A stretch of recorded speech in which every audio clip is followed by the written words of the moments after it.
thing that has changed the economics significantly is the carbon offset market and being able to fund the reforestation. Welcome to the Business for Good podcast, a show where we spotlight companies making money by making the world a better place. I'm your host, Paul Shapiro, and if you share a passion for using commerce to solve many of the world's most pressing problems, then this is the show for you. Welcome, friend, to the 101st episode of the Business for Good podcast. I appreciate all the kind comments listeners made about the 100th episode and hope you got a lot out of hearing billionaire investor Steve Jurvetson's thoughts on a wide array of topics. If you didn't hear episode 100, I highly recommend going back and listening, but do that after you check out this episode, since this too is a very cool one. It's cool because Grant Canary has found a way to make money by cooling the planet with trees. In episode 98 with Maddie Hall, you may recall that we learned about how her startup, Living Carbon, is bioengineering trees to grow faster so that we can reforest the planet more quickly. And in this 101st episode, we're going to hear about a different approach to reforestation. Every year, millions of acres of forest in the U.S. burn down, and the number of acres burning is increasing annually, sadly. We know that trees not only provide critical wildlife habitat, but they're an important part of keeping carbon out of the atmosphere. Yet literally billions of trees burn up in wildfires every single year. Regardless of how fast those trees may grow, just imagine how much time it would take to hand plant enough seeds to replace billions of burned down trees. Enter Drone Seed. Founded in 2016, the company has now raised well over $30 million from venture investors to essentially automate the reforestation process. Rather than planting seeds by hand or even randomly from the air, the 100-person startup's drones survey the burned land, plan the mission, and then strategically drop pucks filled with seeds and the nutrients those seeds will need to grow in areas they're most likely going to take root. The company is already selling carbon offsets to companies like Shopify, proving that sometimes it can be more profitable to grow a forest than to cut one down. As I said, it's a cool story and one I think that will be inspirational for you. I now bring you Drone Seed CEO, Grant Canary. Grant, welcome to the Business for Good podcast. Hello. Great to be talking with you. It's funny because I did not know about your company, and I was talking with this one investor, and he was like, yo, you've got to know about Drone Seed. You need to meet Grant. This is like totally up your alley. And I was like, okay, cool. I'll check it out sometime. And then lo and behold, I am at this climate tech investors event on a boat in Italy, and everybody's going around doing intros, and there you are. And I'm like, oh my God, I've heard of this guy before. It was so funny. The stars aligned to bring us together, not in our own home country, but across the world. And I'm deeply grateful because you told one of the best jokes in your presentation that I still remember today and get a small chuckle out of. So I'm happy to connect and very excited. Do tell. I don't remember the jokes, but now you've got to let it out of the bag because people are going to want to know. And they're going to know if it's true that I actually told a good joke. I think the punchline had to do with a mushroom guy and a fun guy. Yeah, I make a lot of fungi jokes. That's true. There's just, even in a short talk like that, which was like 10 minutes, I had too much room for the jokes, I think. So that's cool. I'm glad that you're into fungi. I know that you probably love mycelial networks because they're what helps keep forests healthy. But we're going to be talking more about getting those forests even started in the first place here because of what you are doing. So before we learn, though, Grant, about what Drone Seed is actually doing, and it seems pretty self-evident based on the name, there's a lot of acres that are burning down. I'm in California right now, and there's huge wildfires. I can walk outside of my home in Sacramento, and I can smell the fires. They're just raging, and every year the fires get bigger and bigger. So how many acres are we losing to fire in the United States every year? Do you have any idea about the statistics? Yeah, absolutely. Can talk through some of those. And then I want to give a little bit of an idea. The name Drone Seed, very specific to one aspect of the business, but I want to give us some things to unpack. We've got Drone Seed, and then we've got Silva Seed, which we acquired in 2021. So we are kind of, what we do is a one-stop shop for reforestation, our vertically integrated business. Silva Seed does seed, and we've expanded to become the largest private seed bank in the West, which is a big deal after those wildfires. Where is that seed coming from? And then we grow millions of seedlings, and then we get them out to site utilizing heavy lift drones, the seed itself in seed vessels, and then we follow up with the seedlings 6 to 9 months later. And then we pay for it all with carbon offsets. So it's the two businesses combined doing four products to do vertically integrated reforestation after wildfires. The wildfires themselves, what's that number? For the US, we're looking at a 10-year rolling average of about 2.5 million acres burning between 82 and 92. Fast forward to present day, that number's gone up to 7.5 million acres is what's burned in the last 10 years, kind of rolling average. And that's a 5 million acre jump. It's about the size of the state of New Jersey. It is, if you're in the forestry sector, that's about 5 warehouses worth of reforestation. It's our estimates that they do about 1 million acres of reforestation a year. And that is a lot. And basically the large takeaway is with that significant increase, both natural regeneration or forest burn, forest regrow is in significant decline, and the supply chain from the human side is completely overwhelmed. So first on the natural side, and then I'll pause here so you could take us where we need to go. But on the natural, go ahead. Why? So basically what you're saying is that the rate of burning of American forests, and of course forests around the world, but here we are in the United States, so we're talking about this, has dramatically increased. And my understanding is that it's not necessarily that there are more forest fires, but rather they are much bigger and more severe. And so why is it that we have so many more of these really big forest fires than we did even 20 years ago? Yeah, so we see a couple causes. Think of trying to start a campfire if you've ever done that and done it with wet wood. It's a lot harder to get that campfire to start. How do you dry out wood? You think about a kiln for ceramics or anything like that. The longer you have a dry season, the drier and drier that wood is going to be. And so what you're going to see is bigger, more severe fires. And that affects, we see with climate change, longer summers, longer periods of drought, more severe heat and intensity. And so that's a lot drier wood. Then we see what happens with natural regeneration is high severity fires. They burn the sources of seed in the soil and in the tops of the trees. Whereas low severity fires, they came through, picture like a creme brulee. You blow towards the top, right? And then there's all that yellow, gooey, tasty stuff underneath. In my metaphor here, the yellow, gooey bits are the sort of several inches down in the soil. That's where the seeds are stored. Low severity fires, historically, they didn't burn all those seeds. High severity fires, it's like blowtorching the entire creme brulee. There's no delicious yellow bits left. It's all just crisp blackness, and that includes the topsoil and the seeds. Same thing with the tops of the trees, conifer trees. Low severity fires, they burn the middle of the tree, those big bushy parts, and they don't really get up to the top third. High severity fire, it's like a Looney Tunes tree struck by lightning. It goes all the way up to the top, completely black, no cones left. And so there's no seed source. And then you put it over 250,000 acres, 1 million acres or more for a complex. And that's a very large distance for seed to travel from other seed sources. And then you look at what's happening on the human side. You got Tom Porter on 60 Minutes a year or two ago talking about how a 10 to 50,000 acre fire used to be a once in a career event for a hotshot firefighter. Now it's not, it's barely newsworthy. We've got 1 million acres that burn in Alaska, and it's almost touching the news cycles depending upon what you're paying attention to and what your feeds look like. So industry used to have 10 years to respond to a 10,000 acre fire. Now it's got 100,000, 200,000 acre fires going on often. And the supply chain is very much overwhelmed, which means seed is in short supply, seedlings and grow space is in short supply, labor, and then the money to pay for it all. So that's where we work on all four fronts. Okay. So according to my own research here, it looks like there are well over 10 billion, with a B, 10 billion trees that are getting burned down every single year on the planet. And trees are basically the OG of direct carbon capture, right? They're basically sucking carbon from the air and sequestering it in these tall columns of carbon, basically. And so this is really bad. It's bad for climate Millions change. of years of product sprints. Yeah, that's right. And it's bad for wildlife diversity too. If need places to live. And obviously they have most of them have a very difficult time living in our cities. And a lot of them have a difficult time even living in our agricultural fields, but because they're monocropped. But forests are a place where they can eke out an existence even on a human-dominated planet. And when the forests are all burning down, it makes it very hard. And so this is a problem both for climate change and for wildlife diversity and, frankly, just for wildlife extinction.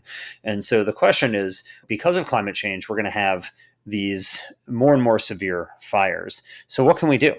What can we do to actually try to heal some of the damage that we are inflicting on the planet? And you had this idea. So when did it come to your mind, Grant, that maybe we should be trying to reforest not by hand, but by drone? So I went through a lot of bad ideas first, and I know that they were bad ideas because I went through a week or month-long sprints working through them, and realized I put them in front of other people, and people would tell me like, "No, don't spend 5 years of your life on that. I don't want that product. I don't want that in my life." And thinking about that to a friend, and they are like, "I guess you're going to go plant trees." And I had participated in a very large tree planting project as an external consultant in Colombia, the country, and was looking at a project that had existed there for 20 years. And there was a group of investors that wanted to have a single source of carbon offsets in a very large scale, the size of Denali National Park, all in one operation. So we looked at that, and I was impressed with the level of automation going into the planting operations there. Started asking some of the same questions in my home country here, the US, and was very surprised about the lack of automation in reforestation. And there is a whole community of people that have dedicated their lives and decades of scientific research, and we're very much beholden to them. And one of the things that came up as I talked to folks about what had been tried, what did people look at before, what's worked, what's not worked, as far as like making this a more scalable process, because it was very clear to me like, we need more trees to be that OG of direct air carbon capture. Like, how do we get more of them faster? And what are the big obstacles? And one of the big things that kept coming up again and again was terrain. And what had been tried in the past was helicopters and other C-130 transports and seed bombing and dumping things out and whatnot, but they were incredibly inaccurate.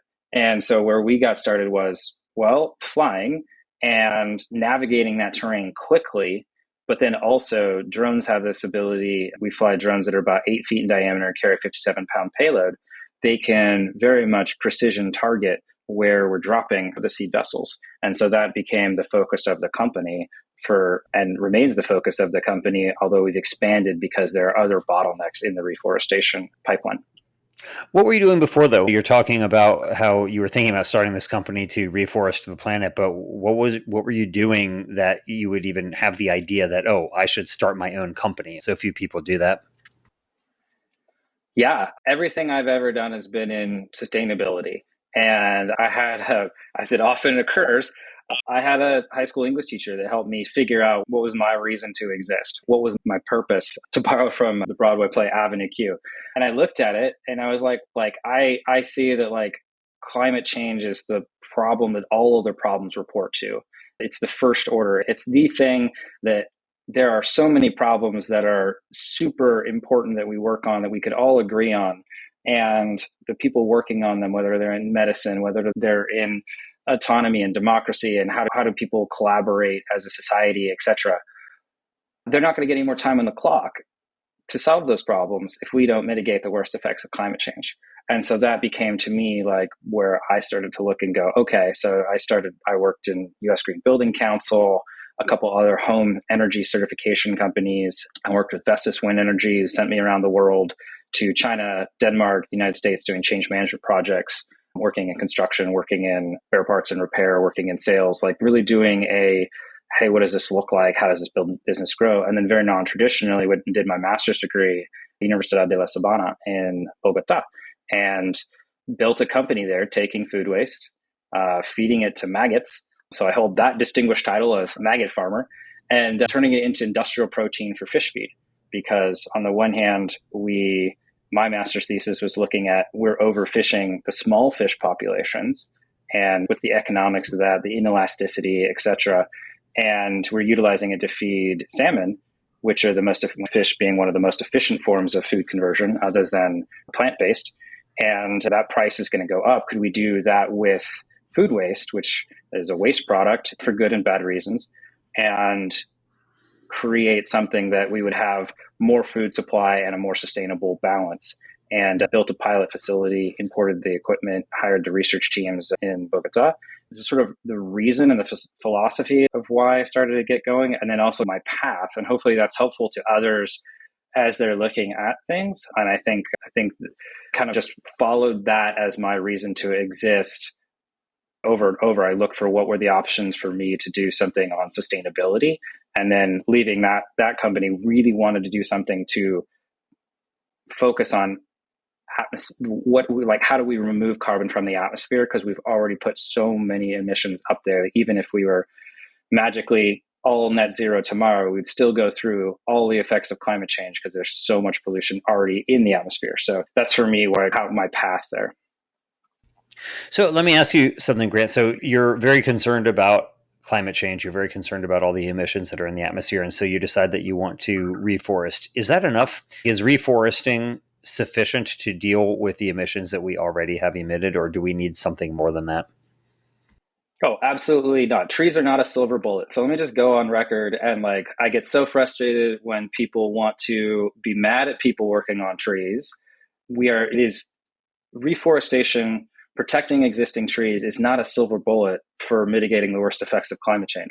Absolutely, we have to decarbonize first, stop emitting things, and then get into how do we remove. And one of the things that's appealing about reforestation and trees today is it is scalable.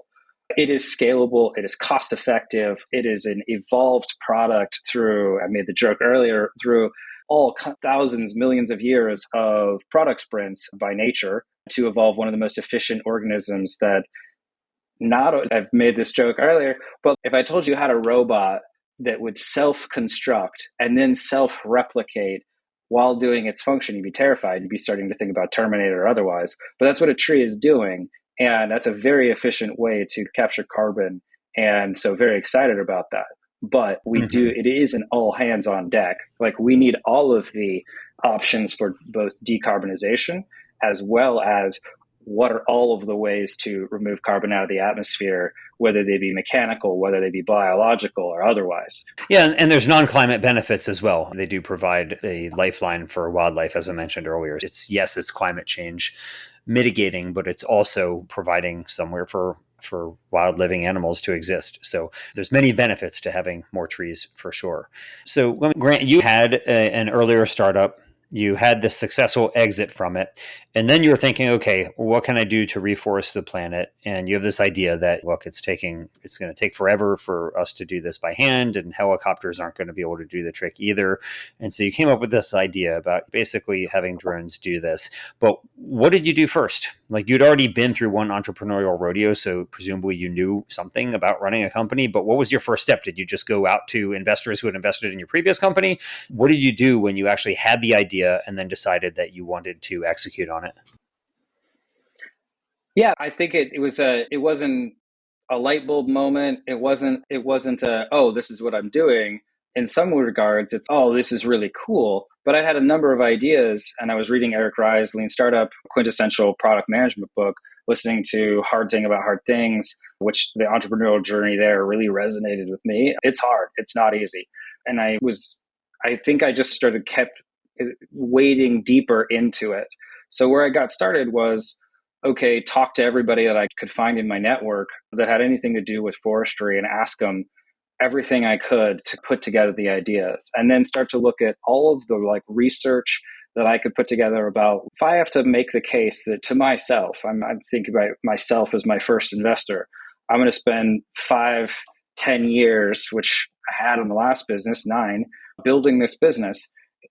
I got to convince myself some of the basic things that investors are going to ask as well. Am I going to be able to do this? What's the capital required? What's the market look like? And thinking about how am I going to present this information and construct a case that this is where I should pursue and this is where I should go. And then also running into some of the litmus tests as a person of one here in a company.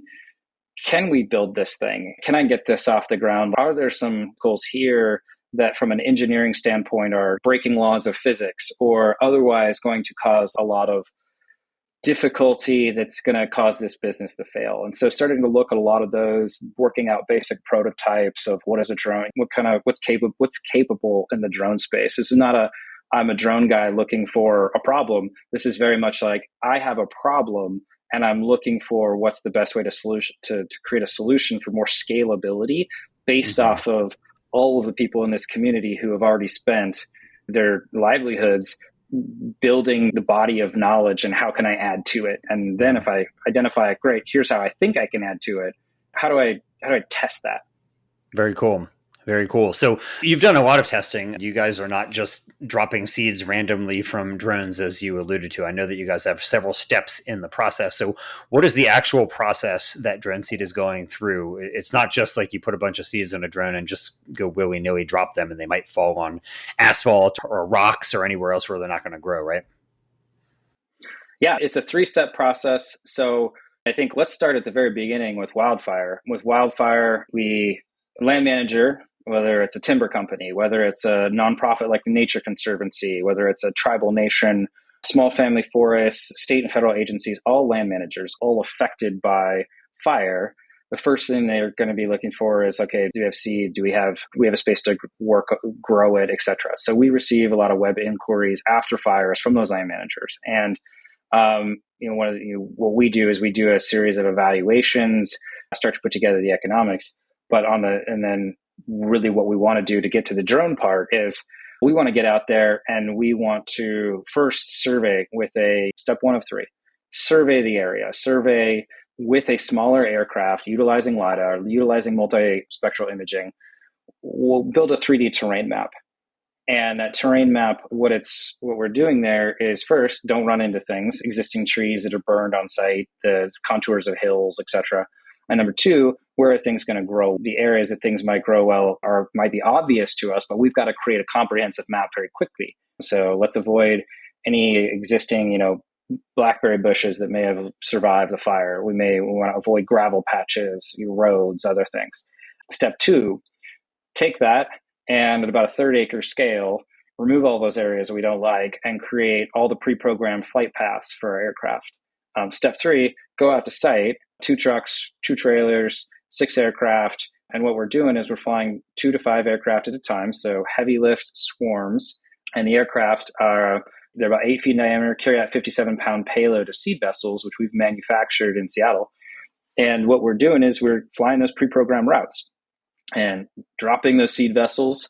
We come back, land the aircraft, and then we swap out the batteries, swap out the payload for the seed vessels as fast as possible, NASCAR pit crew style, and then get them back up in the air. And so that's really where we've shined and developed a lot. And then one of the critical insights that we identified was there is an insufficient amount of seed because the supply chain is completely overwhelmed. And what are we going to do about that? And that's really where we got into Silvaseed. So, yeah, you mentioned that you had acquired Silvaseed, and we can chat about that. But I want to know, what's in these pucks that you're dropping? Is it just seeds?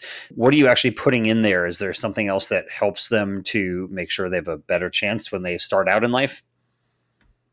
Yeah, they're about the size of a hockey puck. So let's start there. They're dry natural fibers, and they're seeds, and they're almost like a little pocket of soil. And the 2 things that kill seeds are desiccation, drying out. So those natural fibers absorb moisture, help retain it so it's available to the seed. And then the other thing that kills seeds are predators, squirrels, mice, birds. And so we have some deterrents there that are natural that we've disclosed one of them in the Mark Rober video, which is an awesome watch. And he does a great job of explaining our business, but also carbon capture by trees. And that one of those ingredients is super spicy pepper. So that's an example of something that if you're familiar with Scoville counts and measure or scale of spiciness, super high, you think ghost peppers, Carolina Reapers blended together, that's a nasty reaction if you're not looking for it. And for a squirrel or mouse, like that's the intent there, they have that same reaction. A perfect solution, it reduces the amount of predation. And it's a pretty interesting thing because birds evolved in such a way that they do not taste that hot spice. And so you'll even notice, like in some commercial bird seeds, they are laced with cayenne pepper to prevent squirrels from eating it or other mammals from eating it, but the birds don't mind it. And so it's pretty interesting, like that if you put hot pepper in there, that you can at least prevent some of the animals who would eat these tree seeds from eating it. Although I guess not birds, but you can prevent some of the mammals from eating it. Birds spicy, or it's not so spicy, sweet and sour. So, Grant, I know that you have this whole team of drones. They're going out, they're surveying, they're making sure they don't drop any seed pucks in the wrong place. But the company is not that old, so there's no mature forest yet where your drones have dropped their payload. How do you know what impact you're making? Like, how do you know these trees are actually growing up where they are intended to go? Yeah, we come back after the summer, ideally, but sometimes before the summer as well. And basically utilize old school forestry and create sample plots. Why not just measure every tree that's growing? Because across 500 acres or more, that's a lot of trees. And so you want to create sample plots. And then also you want to have those sample plots be randomly assigned across that acreage, et cetera. So how many sample plots per 100 acres or 10 acres or whatnot. And this is just good old fashioned forestry. So we do that. We measure how many trees are in kind of a 10-meter circle or otherwise and go from there. And that's one way to get it. Now, with carbon offset projects, it gets a lot more, it's a lot more robust. We utilize Climate Action Reserve and their methodology. And so for a carbon offset project, what we see is that they require a third party to come out, which is a accredited forester under them. And it's a minimum of 1 year later, which is important because the trees have to survive a summer that I mentioned earlier. Drying out is one thing that kills seeds, but it can also kill established seeds that have turned into baby seedlings. So they come out a year later, it's gone through a summer, they do the same type of sample plots, and they issue a report, goes to Climate Action Reserve, and Climate Action Reserve then issues the offsets. The other thing that we do for offset projects is there is 100 years of funded monitoring. And so what that looks like is, as part of the project setup costs, there's an endowment, just like a university endowment, and it goes to a nationally accredited land trust. And there's a conservation easement placed on the property. And that means that they have the right to do an annual report and a 5-year site visit, or they can do more than that, but that's generally where they land. And that's for the next 100 years. And so when Climate Action Reserve uses very conservative models to forecast how much carbon will be removed out of the atmosphere by trees growing over the next 100 years, they're able to have funded monitoring, reporting, and verification of that. And then the last piece, as far as assurance for a purchaser like Shopify, which has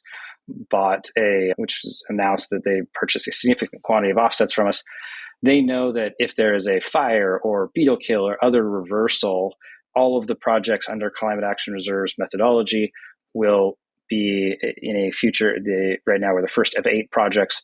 There's an insurance buffer pool like CAR's other methodologies that will be established, that then each of those projects contributes in a portion of the offsets. So just like auto or health insurance, you contribute in offsets, and if your project is one that's affected by a reversal, a fire, or otherwise, all of the offsets are retired from the insurance pool. And so that way Shopify has assurance that it's coming from us or it's coming from the insurance pool, and that gives them a lot of trust in the methodology. So there is a hell of a lot of work that goes into good reforestation. So I haven't even talked about the natural parts of it. Yeah, let's just talk about how you're making money then, because obviously it seems like a cool idea to take a bunch of drones and have them strategically try to reforest areas that have been burned down. But you mentioned that Shopify is paying for these carbon offsets. So just very briefly, Grant, for those who aren't familiar with the carbon offset market, like why would Shopify, when it has no legal reason to do, just pay money to reforest the planet? 2 words: competitive advantage. Like any new technology, there are always, here's the initial use case, and then, oh, wow, there's all these other cool use cases, or product managers calling them user stories. And so with Shopify, first, they're doing the good work, net zero company. So decarbonizing, getting carbon emissions out of their daily operations. But then they're going further than that, and they're buying these offsets specifically to simulate how do we get carbons out of the atmosphere. But also, they are now funding their Planet app. And so that app they're a point of sale. They compete with all of the other services that could charge your Visa card or set up a storefront for their online merchants. So it's an app in their marketplace that you can basically utilize, and it makes them more competitive against other point of sale providers, because you can offset all of your shipping. And they've done all the hard work of making sure that the carbon removals are following a protocol, that they're very high quality. And that app, you can subscribe. And what it does is it reviews at the end of the month how much money has been spent on the shipping. And then you can pay money towards nature-based systems, nature and tech, or nature tech and then some. And so that's an exciting thing to offer to customers, not require. And that makes some storefronts more competitive in selling their products by virtue of that. So that's one user story, is in the point of sale.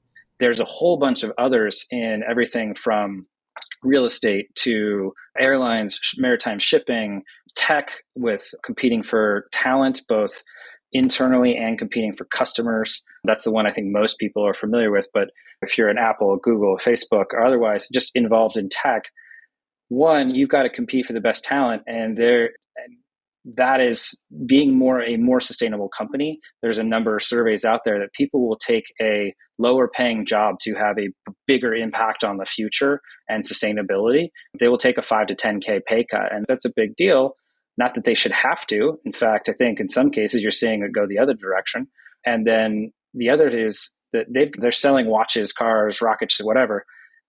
They're selling a vision of the future. And while we may be suspicious about marketing, et cetera, there's a reason that when we think of a soft drink, we usually think of one of three brands, one of them being Coca-Cola. It's because of all that marketing.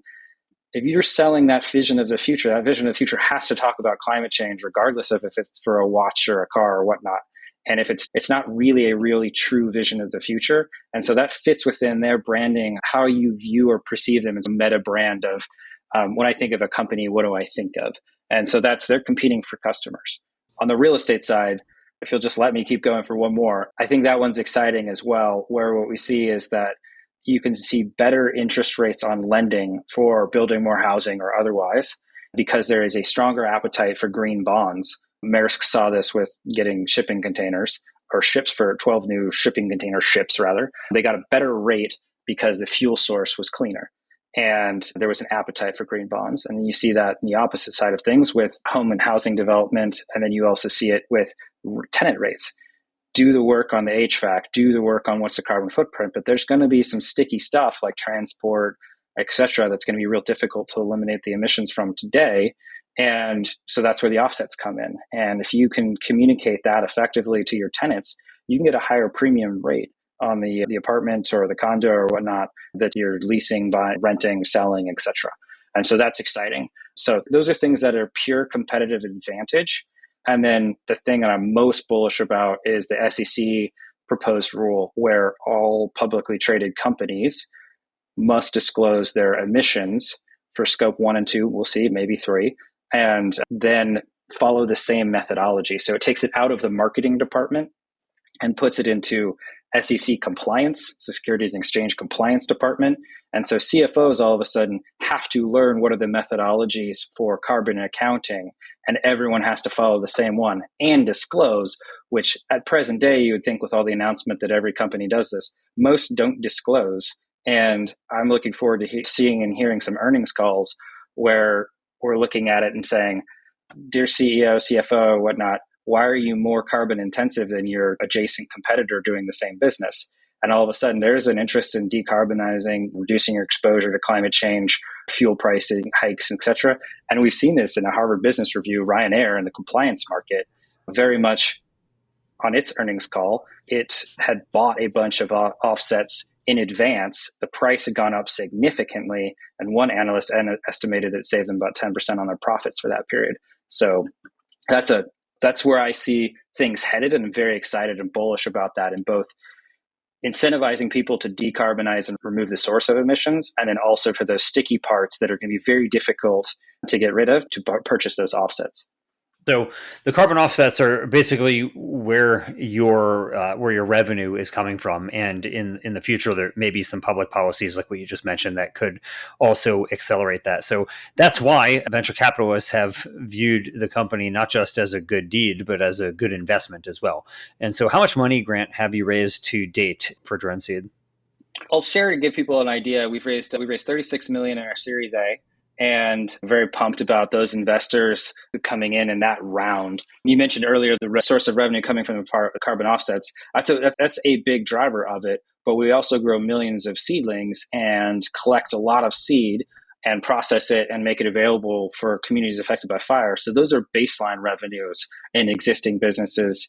And that's really exciting as well. So baseline, and then we ramp up really significantly in the carbon offsets. That's where we've been at with the raise and our investors. There's too many to name, but you can see the TechCrunch article with that list if that's helpful. Sure. We'll link the TechCrunch article about your Series A in the show notes at businessforgoodpodcast.com. But yeah, it's pretty amazing. Do you think, that reforestation is not just something that is going to be good for the world, but hopefully even good for your investors and obviously for you as a founder and for your employees as shareholders in the company. So you got $36 million burning a hole in your pocket now, Grant. What are you going to do with it? What's the primary use of funds for that $36 million? We've been expanding, and this is really what the supply chain needs, which is how do we take seed out of critically low inventory levels? How do we increase the quantity of seedlings available in the market? How do we do automation and provide better tools for reforestation for folks out there doing that so that it's less calorically intensive? It's about the caloric equivalent of running 2 marathons every day at work for manual tree planting, and there's white papers out there to show it. And then really what's been the thing that has changed the economics significantly is the carbon offset market and being able to fund the reforestation. Most of the offsets that we've heard about are for protecting existing stands of trees, which is good. We want to do that. But they're up until recently with the Climate Action Reserve Protocol, it was incredibly difficult. In fact, so difficult that pretty much nobody did it to fund reforestation with carbon offsets. And Climate Action Reserve Protocol changed that. And now we see Vera, Gold Standard, CR also creating similar reforestation protocols in the last 2 years to fund reforestation at scale. So that's what we're up to is expanding on all of those fronts simultaneously. Nice. And how many folks work at the company now? Yeah, we're up to about 112 drone seed and silva seed combined. Nice. Wow. It's a large group of people who you're working with now, Grant, and for a company that has been around for a single digit number of years. If when you were sitting around thinking about dropping seeds from drones, did you envision that it would become a workforce of over 100? Was this something that was on your mind, or did this happen in a way that was surprising to you? I think it's a one step at a time. I think like anybody who's ever gone on a long journey, I've lived 10 years abroad. You don't necessarily go and plan to like, I'm going to go live 10 years abroad. Some people do. That was definitely not my experience. I thought, oh, I'll go do this. And then I was like, oh, and then I followed the path and, oh, I'll go do this. And I started off and went to Italy and then continued my master's in Bogota and then got acquired. And in between had a lot of travel with Vestas Wind. And so I think like this is very similar with drone seed, which is get it started, get it up, get it running. Like, how do we get this funded? Okay, cool. Now I can hire people. Oh, now we're doing all these things here. What are the metrics? What are the things we care about? Oh, now get it funded again. And so, yeah, I think that's what happens as far as the journey in my mind. It's been very much keep focusing on the next milestone and don't get too attached to the kind of, and let the path take you where it's going to take you. Let me though ask you, you've now done 2 companies, one from which you had an exit and another that so far at least seems to be going pretty well. I presume as a serial entrepreneur that you have many ideas about things that you wish existed that maybe you would like to do but don't have the time to do, or maybe you just hope somebody else would do that would do good for the world. Do you have any suggestions, Grant, if there's anybody sitting here listening thinking, I really love what this Grant dude is doing. I think it's so cool that he started this. What ideas do you think they should do? What should they pursue in order to make the world a better place? I look at what's happening in my home country, the US here, and I look at what's happening to the threats to democracy. And I could not have thought in 2016 that democracy would be one of the things challenged in advance of climate. And I would be looking at what could be done in the political space. And one of the things that I look at is, I call it civic tech or whatever you want to call it. It does not seem to me to be very expensive in the scheme of things to get a ballot measure onto the state ballot. And that to me is like a state, in some ways that's crazy scary. In some ways that is, but you can literally look it up, like how many dollars per signature, how many signatures required to get a thing on the state ballot. I'd be looking at opportunities on the consumption of news media I'd be looking at the opportunities on democratic reforms. I'm a huge fan of ranked choice voting. In no world do I believe it should be like you can either have a candidate that you truly believe in and matches, but if you're wrong, you end up with someone that is the complete antithesis of what you're looking for. It's like asking somebody to go for ice. They go to the store, can I get some ice cream?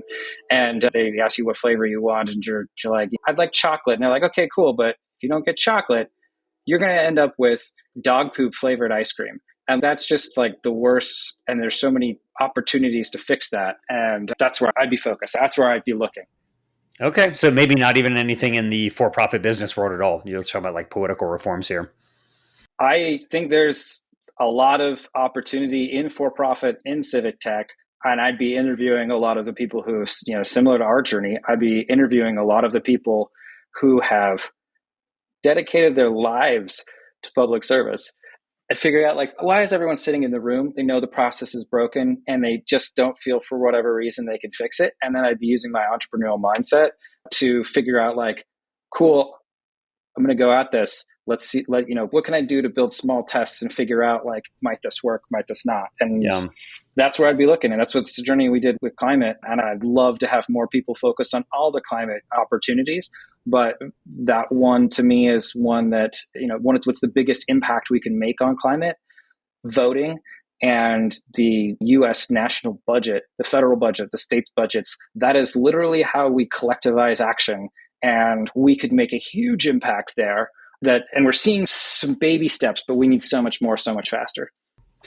Nice. All right. That all sounds very cool and encouraging. And I hope that there are people who will take up your prescriptions here, Grant. So before I let you go, I do want to ask you one final question, which is that you dropped a couple of books that were useful for you earlier in the interview. You talked about The We in Startup, and you talked about Ben Horowitz's book, The Hard Thing About Hard Things. By the way, I love the line that he has in that book. I remember when I first read it. Actually, I only read it once, so I remember the first and only time that I read it, where he said that if you start your own company, you will sleep like a baby because you will wake up every 2 hours and cry. And I thought that was such a that was a very good line. I forgot about that one. Yeah, it's really good. So I too recommend Hard Thing About Hard Things. But is there anything else that's been useful for you in your journey now that you've had 2 startups that you've done? You are raising tens of millions of dollars. You're overseeing a team now of over 100 people. Is there anything that you recommend to others who want to try to emulate some of the success that you have had as an entrepreneur, Grant? On the Hard Thing About Hard Things, the struggle, that's that poem or whatever you want to call it. That's one of the things that speaks to me the most. But after that, it's multipliers. I think a lot of the DNA of the founder that would go out and be like, you know what? Lots of people have tried, but for some reason, I have the right stuff to be able to approach this problem. And my thinking's different, and I've got all the grit. Then you have some initial success, and then you've got people, and oh my goodness, now I've got to manage people. What?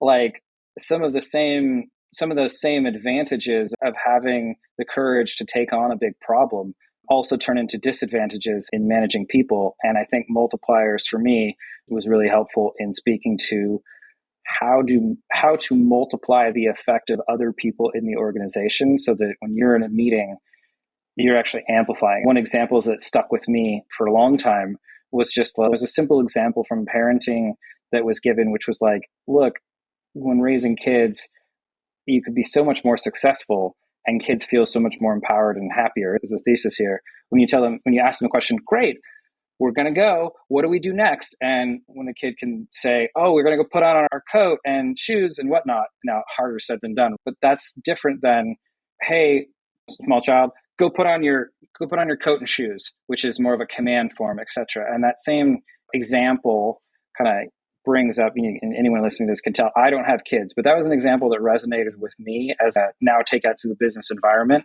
And you could basically see, oh, how do I ask people questions? How do I unlock information with more questions? And I found that book really powerful and compelling. That type of behavior, which is maybe antithetical to some of the stubbornness of, I'm going to take on this problem. You're still doing it because you're asking everybody what's been tried before, but then inside your own org, making sure that you continue to represent that same question asking mindset and multiplying the talents and advantages of others.